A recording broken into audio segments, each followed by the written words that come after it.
Assalamualaikum warahmatullahi wabarakatuh. Jadi makanya Quran itu ya santai saja, nggak apa-apa. Kalau kamu tidak percaya Quran, kul fa'tu bi asyri suwarim mislihi muftaroyat. Kalau asar nggak bisa, surah saja. Enggak, kalau 10 surat nggak bisa, satu saja. Dan Quran fair sampai wad'u man istata'tum min dunillah. Nggak apa-apa kamu minta bantuan. Sehingga ketika dikarang nyanyi alam nasroh, adib ta'u madib, nyanyi ini parah. Kalau lu apal orang krono, kalau pecintamu saya lama, karena saya peneliti. Nyanyi alam taro itu begini.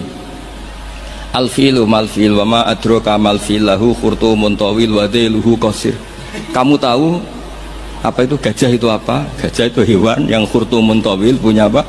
Belalai yang panjang, tapi lahu dhailun qasir, tapi apa itu ekornya pendek. Yang pesen saja kecewa. Lha iku cah cilik ya roh nak gajah. Kok ora mbok sifati pisan nak iduke kowe matek. Bandingkan dengan Quran, alam taro kaifa fa'ala rabbuka, itu mengandung sejarah. Saya cerita sedikit tentang ashabul fil biar kamu tahu kualitas kalimat alam taro, kata alam taro. Quran tidak percaya Taurat, nggak apa-apa kamu bikin buku tandingan, tapi yang sekualitas Quran. Dan itu Quran tenang saja, silahkan ngarang. Kalau kamu ngarang sendiri tidak bisa, sama teman-temannya. Kul fa'tu bi suratim. Kalau kurang orang banyak, buat usyuhada aku ngajak konco. Waktu tonan ada kompetisi, siapa yang bisa ngarang nandingi Quran. Itu orang Quraisy nyerah semua. Akhirnya ada orang agak sableng gitu, bilang mampu. Namanya Musailamah, nama? Bagi ini macam ini Musailimah. Kalau ngaji bolak-balik orang semua macam Musailamah, macam Musailimah. Gara-gara roh akten nih, jadi rata-rata itu macamnya apa? Musailamah atau Musailimah? Trennya apa? Oh, Musailamah.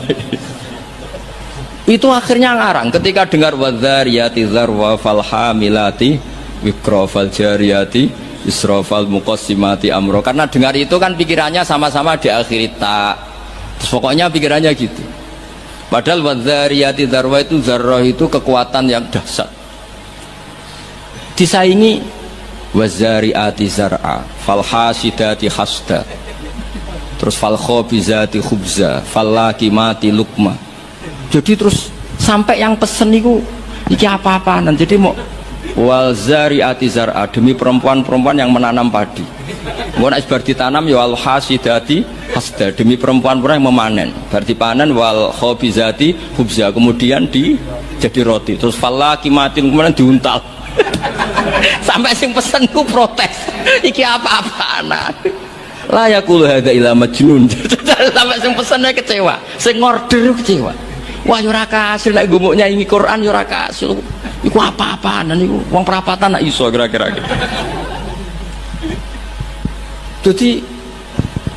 Jadi makanya Quran itu ya santai saja, enggak apa-apa. Kalau kamu tidak percaya Quran, kul fa'tu bi asyri suwarim mislihi muftaroyat. Kalau asar nggak bisa, surah saja. Enggak, kalau 10 surat nggak bisa, satu saja. Dan Quran fair sampai wad'u man istata'tum min dunillah. Nggak apa-apa kamu minta bantuan. Sehingga ketika dikarang nyanyi alam nasroh, adib ta'u madib, nyanyi ini parah. Kalau lu apal orang krono, kalau pecintamu saya lama, karena saya peneliti. Nyanyi alam taro itu begini. Alfilu malfil wa ma adroka malfil lahu khurtumun tawil wa dhailuhu qasir. Kamu tahu apa itu gajah itu apa? Gajah itu hewan yang khurtumun tawil, punya apa? Belalai yang panjang, tapi lahu dhailun qasir, tapi apa itu ekornya pendek. Yang pesen saja kecewa. Lha iku cah cilik ya roh nak gajah. Kok ora mbok sifati pisan nak iduke kowe matek. Bandingkan dengan Quran, alam taro kaifa fa'ala rabbuka, itu mengandung sejarah. Saya cerita sedikit tentang ashabul fil biar kamu tahu kualitas kalimat alam taro, kata alam taro. Abraha itu ahli ekonomi. Ketika ada kafilah besar-besaran datang ke haji, ditanya itu mau kemana? Mereka haji ke Ka'bah. Dia pikirannya berarti Ka'bah itu aset ekonomi karena bisa mendatangkan wisatawan. Mulane kena anggap Ka'bah itu aset ya rontok-rontok. Rengokno nggih. Akhirnya dekne gawe saingan Ka'bah. Tenggene Kules teng Son'a lah. Singkat cerita Ka'bah tandingan iki digawe min zahabin wa fiddatin wa rukhamin, pokoknya dari batu-batu mulia Karena untuk menandingi Ka'bah sing terima watu ireng kotak. Sono wong Quraisy gak terima diisingi. Jadi kadang wong ngawur ya penting. Diisingi mergo Baitullah sing suci disaingi Ka'bah abal-abal. Jadi sekunane kuno wong apik dibajak, barang apik napa? Dibajak. Ngene kan nek dadi wong top dibajak ya kudu rodok rido sithik-sithik pancene ngono. Sunahe ngono, sekunane kuno. Wareng diisingi gak terima terus dia bersumpah akan merobohkan. Niki terakhir pun sama rasa khawatir. Niki kan pun jam 10. Niki tesih wonten waktu 10 menit. Setelah itu terus minta fil terbesar dikirimi sama Raja Najasyi. Dikirimi apa gajah, walhasil masuk. Ketika mau masuk di Muhassir, ada yang baca Muhassar. Itu Abra ini apa itu? Fil ini nggak mau masuk. Ketika diarahkan ke Ka'bah itu barokah itu jerum. Kalau dialihkan dari Ka'bah dia lari. Singkat cerita dia mengumumkan bahwa dia datang tidak untuk perang tapi untuk apa? Merobohkan apa? Ka'bah. Tapi mulai dulu di mana-mana invasi itu pasti harus dapat uang, dapat jarahan. Nah yang dijarah itu diantaranya untanya Abdul Muttalib. Ini ruangno. Engkau terus ketok kualitas alam ta'ara dibanding alfilu malfil wa ma'adroka malfil. Ketika sudah dijarah terus si Abraham orangnya baik, sosialnya baik, tapi kafir, tapi sosialnya bagus. Dia tanya, man sayyidu hadal wadi, orang tertua di sini siapa? Abdul Muttalib. Sayyiduna Abdul Muttalib. Makanya lagi-lagi Nabi itu harus turunannya orang-orang baik. Muhammad bin Abdullah bin Muttalib itu selain orang baik itu sudah orang tokoh. Nah, untanya Abdul Muttalib jumlahnya 100 itu diantara yang disita, yang dijadikan ghanimah oleh Abraha selain unta-unta yang lain. Setelah Abdul Muttalib datang di perkemahan siapa? Abraha. Itu wibawanya Abdul Muttalib itu menjadikan Abraha nggak berani karena Abdul Muttalib membawa Nur Muhammad Shallallahu Alaihi. Itu Abraha bilang gini, spontan ketika melihat wajahnya Abdul Muttalib, ganteng Abdul Muttalib dan wibawa. Anta Sayyidu Hadal Wadi, naam, anak Abdul Muttalib Sayyidu Hadal Wadi. Saya ketua di sini, di lembah ini. Saya sebenarnya ingin kau duduk samping saya, tapi umat saya pasti tidak terima, karena ini kursi kerajaan, yang boleh duduk hanya saya. Tapi saya nggak berani duduk di atas kamu. Saking wibanya Sayyid Abdul Muttalib. Akhirnya sama-sama duduk di bawah. Sudah hormat sedemikian rupa Abraha sama Abdul Muttalib, saking wibawanya Abdul Muttalib. Makanya syaratnya kiai ya kudu ana wibawane lah ben piye ngono sawangane. Karena saulqi fi qulubil ladzina kafarur. Makanya Nabi ngendikan nusirtu birru'bi masirata syahrin. Saya itu punya wibawa yang radiusnya itu perjalanan 1 bulan. Ya tidak boleh kiai kok tidak wibawa. Ora wibawa ya jaim lah, jaga imet lah setidaknya supaya kelihatan wibawa. Tapi Abraha begitu kaget ketika ditanya Abdul Muttalib, apa hubungan kamu dengan Ka'bah, dengan Baitullah?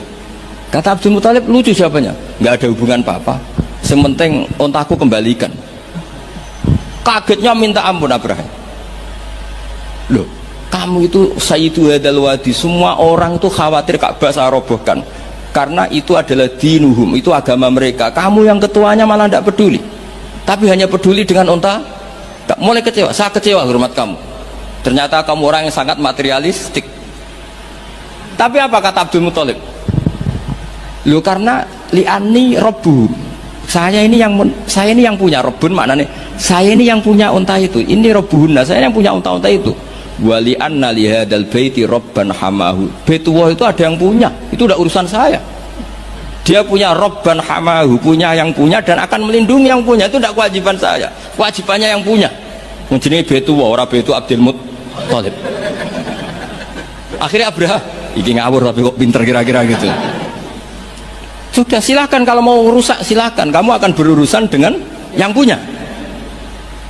Wes, oke dari Abraha, macam aku pengen rusak Ka'bah, untuk dibalik no, wes untuk tak balik no, saya kira pengen rusak Ka'bah.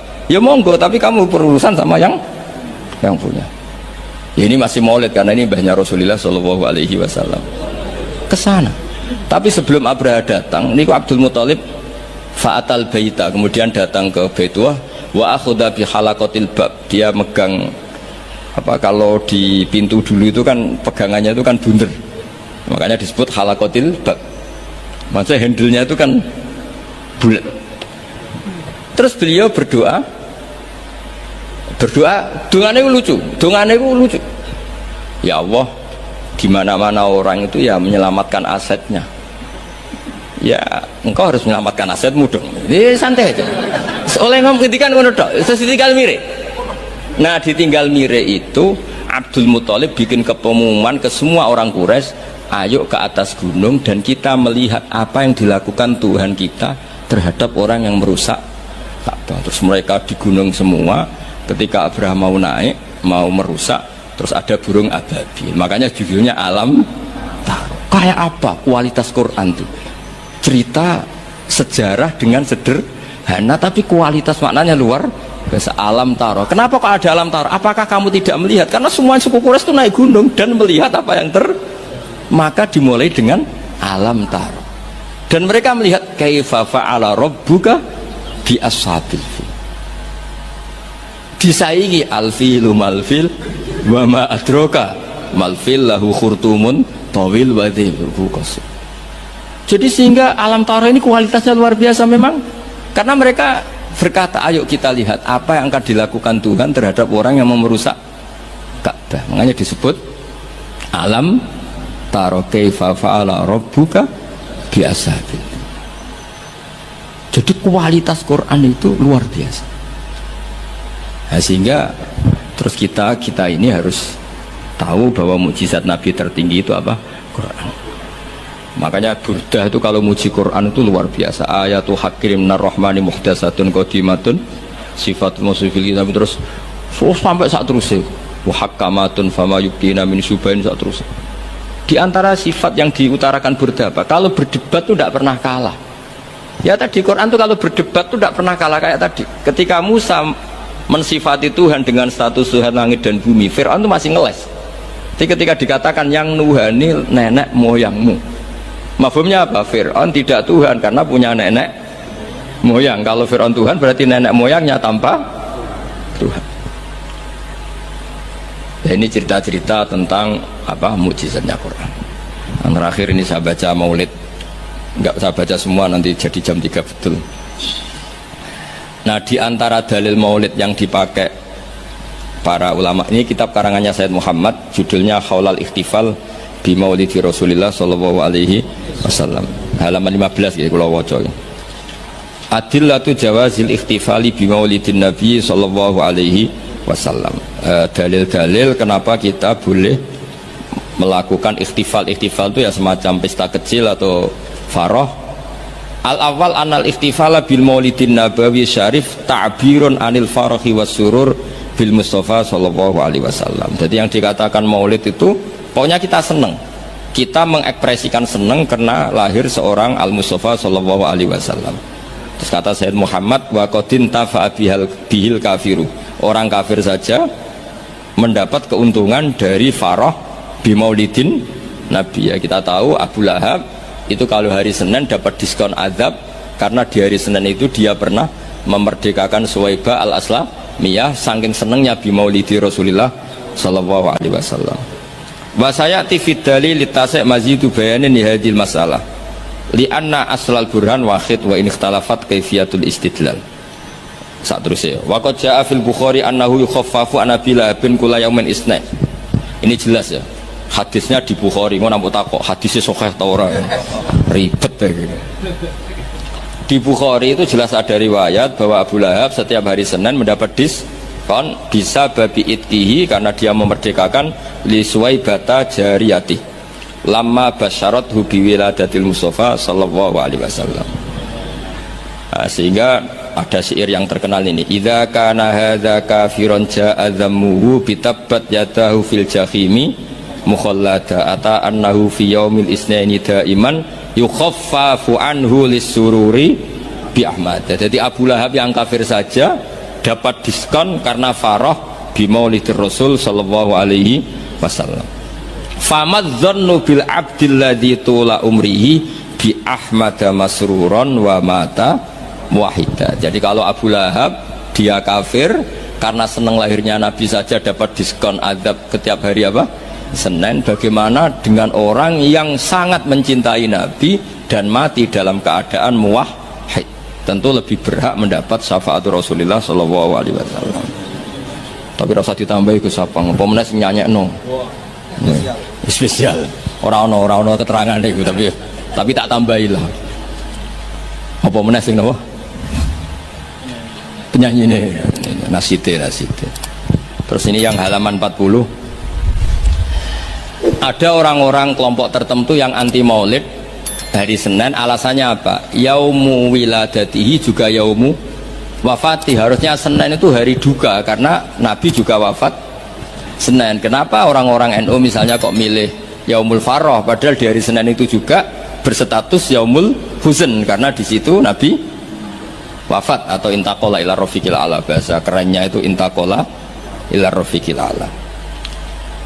Wa minas syubah as-sakitoh, mohon kepanggil 40 itu yang wa minas syubah as-sakitoh qaulu badi, ini dawuh Said Muhammad. Di antara argumentasi yang sangat jatuh atau sangat murahan, sangat tidak kuat, inna yauma wiladatihi wa nafsu yaumi wafati falaisal farahu bi aula minal husni atau minal hazani.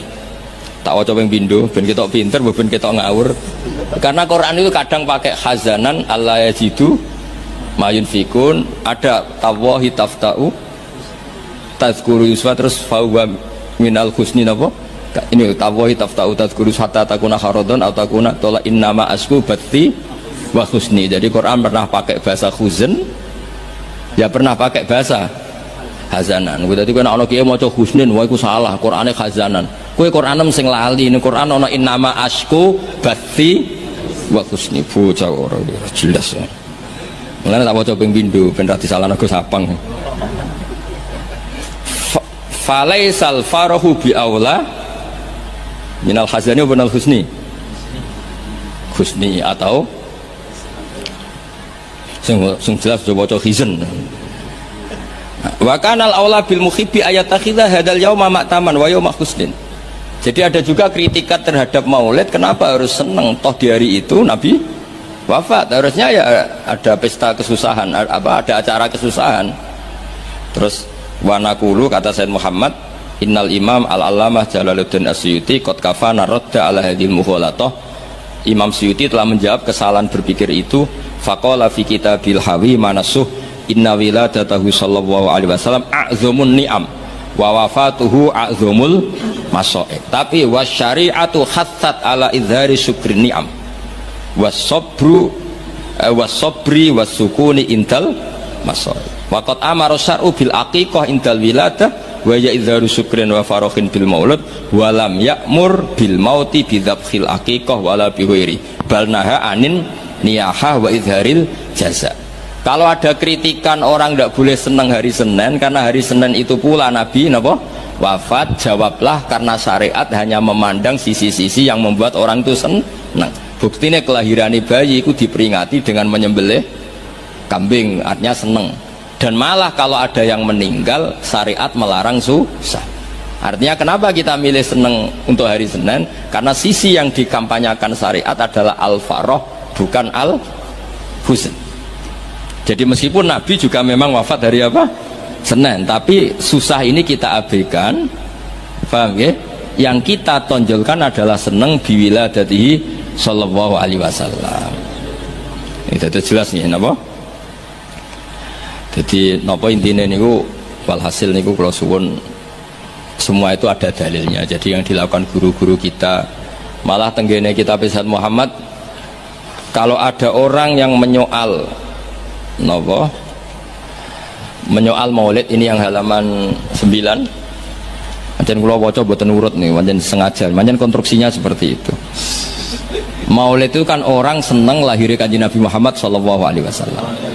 Kula bolak-balik ngaji ku sering cerita, anakmu sing ora jelas masa depane wae pas lahir kuwi seneng, padahal iso wae gedene mboten jelas. Itu aja orang ndak ada yang tanya, kenapa kamu seneng anakmu lahir? Padahal masa depannya ora mesti. Kadang gobloknya niru bapake, kadang belinge ya niru, kan ra jelas. Wong kowe dhewe ya ngerti nek ora ana apa. Iku wae anak lahir semua. Padahal sireng kriting pesek. Lahir seneng nangis, buantere ra karuan. Iku kayak seneng dan tidak ada orang yang protes terhadap kesenangan itu. Apa meneh lahir Rasulullah sallallahu alaihi wasallam wis gua anteng, rewesi, sujud, wah kok spesial. Lah ana wong nyo al-farah bi maulidin nabi, apa mereka bisa menjawab dengan pertanyaan lima tafrahuna bin nabi? Mosok kowe iso seneng mbek Kanjeng Nabi? Kan yo lucu, wong Islam kok mempertanyakan piye hukume seneng karo Kanjeng Nabi. Li'annahu ka'annahu yaqul limadza tafrahuna bin nabi sallallahu alaihi. Orang yang menyoal farah bi maulidin nabi bisa kamu tanyakan, dan sama juga dia menanyakan ke kita limadza tafrahuna bin nabi. Pertanyaan ini aneh enggak? Kowe seneng lahirnya nabi, kemudian ada orang Islam tanya, kenapa kamu seneng dengan lahirnya? Wong lahirnya nabi karuan go saadati darun kok ditakokno limadza. Mana Dewi Said Muhammad, fahal yasihu ayastura hadha su'alu min muslimin yasyhadu alla ilaha illallah wa anna muhammadar. Kok isane wong Islam kok takok dimana tafrahu nabi maulidin? Mbok yo diangen-angen lho dong yo. Mohon paham nggih.